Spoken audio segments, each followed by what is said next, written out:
అద్వితీయ సత్యదేవుడు, సర్వకృపలకు ఆధారమైనటువంటి సత్యదేవునికి స్తుతులు స్తోత్రాలు చెల్లిస్తూ క్రీస్తు ప్రభువునందు జతపరచబడిన పరిశుద్ధులకు అందరికీ వందనాలు తెలియజేస్తున్నాను. ప్రియమైనటువంటి నా సహోదరి సహోదరులారా, మనం అనేక రోజులుగా పరిశుద్ధ గ్రంథం నుంచి హృదయం అనేటువంటి విషయాన్ని ఆలోచన చేస్తున్నాం. ఆ టాపిక్ మీద మనం నేర్చుకుంటూ ఉన్నాం.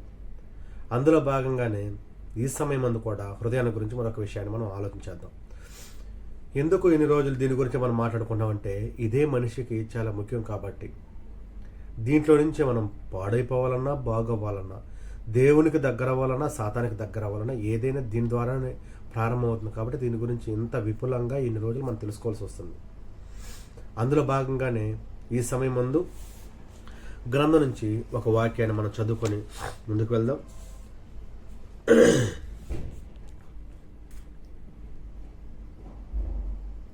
దావీదు రాసినటువంటి కీర్తన 7వ అధ్యాయం 9వ వచనాన్ని మనం ధ్యానం చేద్దాం.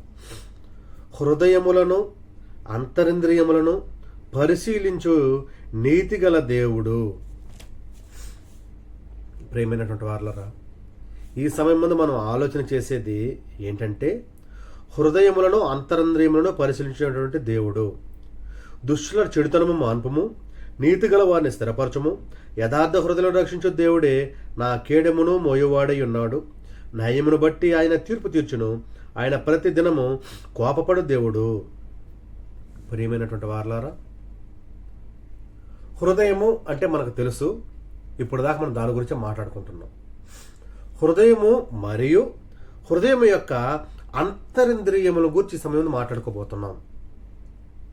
అంతరింద్రియములు అంటే ఏంటి? మీకు డౌట్ రావచ్చు. విన్నావా ఈ పదం? డౌట్ రావచ్చు. హృదయము, ఆలోచన, మనసు ఇవి ఉంటాయి, కానీ అంతరింద్రియాలు అంటే ఏంటి అని ఆలోచిస్తారేమో. అంతరింద్రియాలతో పాటు బయటికి కనిపించేటువంటి బాహ్య అంతరింద్రియాలు కూడా ఉన్నట్టుగా మనం అనేక సందర్భాల్లో గ్రంథంలో మనం ఆలోచన చేయొచ్చు. ఇంద్రియ నిగ్రహము, ఇంద్రియ శక్తి అనేది మనం వింటూ ఉన్నటువంటి పదం. ఇంద్రియము అంటే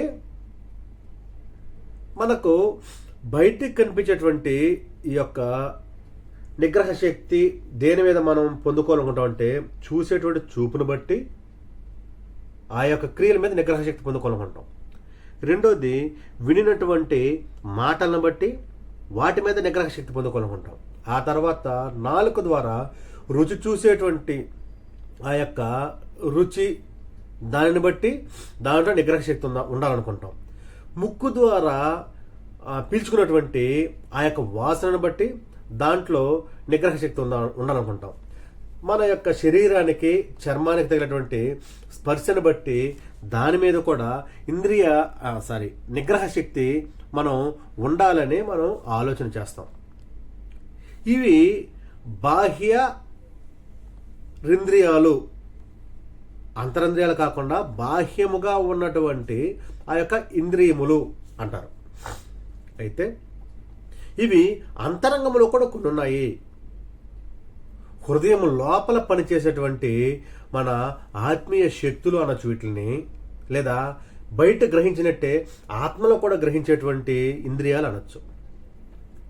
ఏంటంటే, మంచి చెడుల్లో గుర్తించగలిగేటువంటి సామర్థ్యము, శాంతి, అసహనము, కోపాలు చూపించేటువంటి ఆ యొక్క స్థితి, దేవుడు మనకిచ్చేటువంటి ఆ యొక్క హెచ్చరికలు, వాటిని మనం ఎలా తీసుకుంటున్నామని, ఆ తర్వాత తప్పు చేసినప్పుడు పశ్చాత్తాపడేటువంటి ఆ యొక్క స్థితి, సత్యము అసత్యము అనే దాన్ని తెలుసుకోవాలనుకుంటే ఆ యొక్క స్థితి, దేవుని వైపుకు మనం వెళ్ళాలనుకున్నప్పుడు వచ్చేటువంటి స్థితి, సాతాను మనం లాగుతూ ఉన్నప్పుడు ఆ యొక్క స్థితి, ఇవన్నీ అంతరంగంగా జరిగేటువంటి విషయాలు.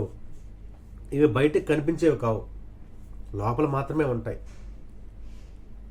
ఇవన్నీ బయటకు కనిపించవు. లోపల ఉంటాయి కాబట్టి మనం వాటి గురించి పెద్దగా ఆలోచించే, బయట కనిపించేటువంటి వీటి గురించి ఆలోచన చేస్తాం, కానీ లోపల కనిపించేటువంటి వాటి గురించి మనము ఆలోచన చేయము.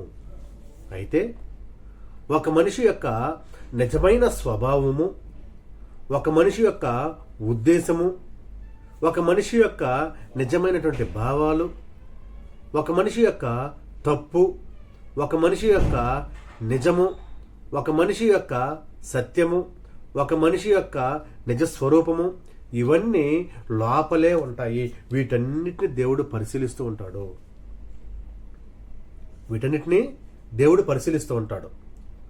అసలు నిజమైనటువంటి మనిషి అంటే ఎవరు? మన యొక్క ఉద్దేశం ఏంటి? మన యొక్క ఆలోచన ఏంటి? ఇవన్నీ దేవునికి దగ్గరగా ఉన్నాయా, సాతానికి దగ్గరగా ఉన్నాయా అనేటువంటి విషయాన్ని దేవుడు ఎప్పటికప్పుడు పరిశీలిస్తూనే ఉంటాడు. ఈ యొక్క అంతరింద్రియాలు ఏవైతే ఉన్నాయో అవన్నీ దేవునికి దగ్గరగా ఉంటే, అంటే దేవునికి దగ్గరగా అంటే మీకు ఎలా చెప్పాలంటే, ఇప్పుడు మన భాషలో మామూలుగా మనం ఇప్పుడు స్నానం చేసేటప్పుడు చెవు క్లీన్ చేసుకుంటాం, ముక్కు క్లీన్ చేసుకుంటాం, పళ్ళు తోటప్పుడు నోరు క్లీన్ చేసుకుంటాం, స్నానం చేసేటప్పుడు శరీరాన్ని క్లీన్ చేసుకుంటాం, ఇటంతా మనం క్లీన్ చేసుకుంటాం. అయితే అంతరంగంగా ఏం క్లీన్ చేసుకుంటున్నాం? మనం అంతరంగంగా ఎలా శుభ్రపరుచుకుంటున్నాం అనేటువంటి విషయాన్ని మనం ఆలోచన చేయాలి. అంతరంగా కూడా దేవుని యొక్క వాక్యము, దేవుని యొక్క కృపని, దేవుని యొక్క ప్రేమను, దేవుని యొక్క సత్యాన్ని మన యొక్క హృదయంలో ఉంచుకుంటే అంతరంగంగా కూడా మనం శుభ్రం అవుతాము. మన అంతరింద్రియాలు కూడా శుభ్రపరచుకున్నటువంటి వారం అవుతాము. లోపల ఉన్నటువంటి వాటిని దేవునికి దగ్గర అవుతాము. మన యొక్క జీవితంలో మన యొక్క గమ్యాన్ని సక్రమమైనటువంటి మార్గాలు నడిపించుకోగలుగుతాము. పాపానికి దగ్గరకు వెళ్ళము, పరిశుద్ధతకి దగ్గరగా నివసిస్తాము. మన జీవితం శాంతి, సమాధానం, సంతోషంతో నిండి ఉంటుంది.